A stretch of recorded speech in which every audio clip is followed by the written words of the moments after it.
வணக்கம் நண்பர்களே, welcome to Sindhu cooking. இன்றைக்கு ஆரோக்கியமான வெயிட் லாஸ் தோசை ரெசிபி தான் பார்க்க போகிறோம். டேஸ்ட்டாக சாப்பிட்டுக்கிட்டே வெயிட் லாஸ் பண்ணால் எப்படி இருக்கும் சொல்லுங்கள். இது வெயிட் லாஸுக்கு மட்டும் இல்லைங்க, டயபெட்டிக் பேஷண்ட்டுக்குமே இது ஹெல்த்தியான பிரேக்ஃபாஸ்ட் ரெசிபி. சரி வாங்க, இந்த தோசை மாவில் என்னென்ன இன்க்ரீடியன்ட் சேர்த்துருக்கேன்னு பார்க்கலாம்.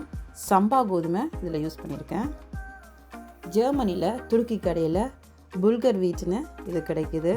ஸோ நான் இந்த பேக்கெட் தான் வாங்கியிருக்கிறேன். சம்பா கோதுமையில் 1 கப் எடுத்திருக்கேன். மெஷர்மெண்ட் கப் வந்து உங்கள்கிட்ட இருக்கிறத நீங்கள் யூஸ் பண்ணிக்கொள்ளுங்க. இங்கே இது ரொம்ப குருணியாக தான் இருக்குது.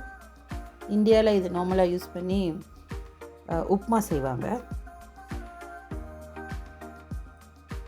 இதுக்கு 1/2 கப் இட்லி அரிசி எடுத்திருக்கேன். இதை 2-3 தடவை நல்லா வாஷ் பண்ணிவிட்டு ஒரு 3 மணி நேரம் ஊற வைக்கலாம். ஸோ இப்போது சம்பா கோதுமையும் அரிசியும் நல்லா ஊறிட்டு, ஸோ எங்களுக்கு இது ஓகே. ஸோ இதோடு வச்சு அரைக்கிறதுக்கு ஒரு துண்டு இஞ்சி, ஒரு பச்சை மிளகாய், 1/4 டீஸ்பூன் சீரகம்,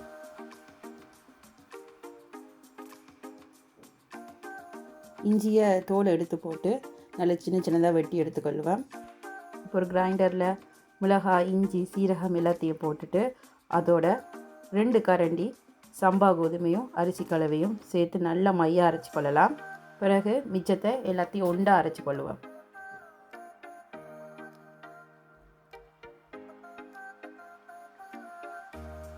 ஸோ இப்போ தோசைமா அரைச்சி எடுத்தாச்சு. இப்போது இதுக்கு தேவையான அளவு உப்பை போட்டு நல்லா கரைச்சி எடுக்க வேண்டியதுதான்.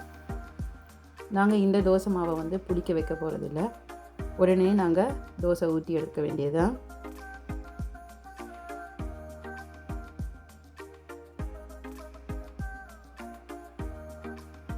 இனிமேல் தோசை ஊற்ற வேண்டியதுதான்.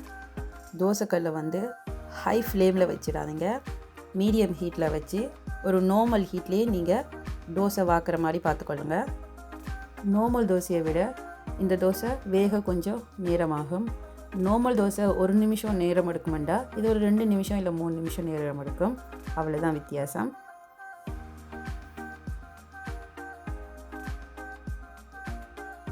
நான் கொஞ்சம் பட்டர் சேர்த்துக்கிறேன். உங்களுக்கு தோசை ஆகலும் கிரிப்ஸியாக நாங்கள் நார்மலாக சாப்பிட்ற தோசை மாதிரி வேணும்னா நீங்கள் 1 கப் சம்பா கோதுமைக்கு 1 கப் இட்லி அரிசி சேர்த்துக்கோங்க. இது வந்து கிரிப்ஸினஸ் வந்து கொஞ்சம் குறைவு தான்.